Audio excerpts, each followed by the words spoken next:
Je suis Amandine Spire, maître de conférence en géographie à l'Université Paris-Cité et au CESMA, le Centre d'études en sciences sociales sur les mondes africains, américains et d'Amérique latine, en délégation CNRS à l'UMR Passage à Bordeaux. En géographie, je m'inscris plus particulièrement dans le domaine des études urbaines et des études migratoires,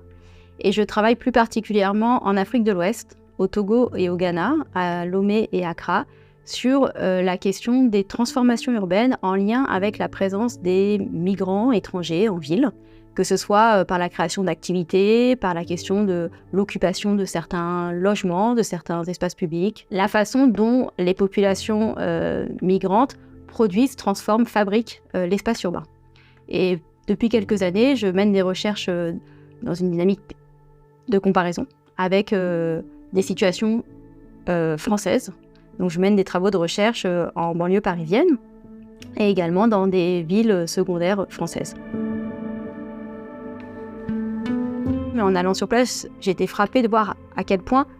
il y a énormément de mouvements de population, de migration interne aux sociétés dites en développement du Sud, pauvres, ou je ne sais pas comment on doit dire. Et donc ça m'intéressait de savoir pourquoi on n'en parle pas, pourquoi des personnes se déplacent et viennent s'installer, qu'est-ce qu'elles viennent chercher en ville et comment elles trouvent leur place. De là, j'ai travaillé sur les déguerpissements, les évictions, les quartiers qui sont détruits au nom de leur étrangeté, parce que c'est des quartiers d'étrangers, donc on considère qu'ils n'ont pas leur place en ville, ils sont là de façon temporaire, comme des camps, un peu des campements. Et de là, je travaille sur le droit à la ville, qui est une notion très débattue. Mes travaux s'inscrivent donc dans des dynamiques de recherche collective avec donc des sociologues, des anthropologues, des historiens et d'autres géographes, où on met en commun donc des recherches en études urbaines dans différents contextes, dans différentes aires régionales. Également des espaces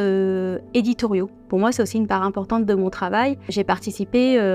par exemple à la création d'une revue de géographie qui s'appelle Les Carnets de géographes et qui pour moi était un lieu de réflexion et d'échange.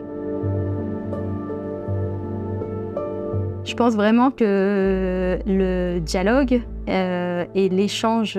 de pratiques, que ce soit de terrain, de lecture,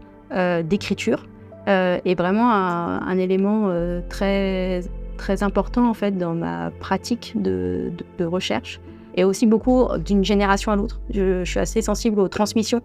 de ce qu'ont pu faire des chercheurs avant nous et de la même façon les étudiants, les jeunes,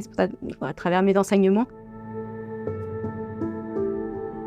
J'avais envie pour essayer de mieux comprendre ou saisir la façon dont évoluent nos sociétés urbaines, ici, en France, de décaler le regard et d'aller voir des villes qui sont dans des moments de construction et non pas de réparation, entre guillemets, parce que beaucoup, les quartiers politiques de la ville, les quartiers, on répare des choses du passé, on essaye de faire autrement. Mon rôle, moi, c'est pas de décider quelle est la politique publique, je ne saurais pas faire et c'est pas ce que j'ai envie de faire. Par contre, c'est de pouvoir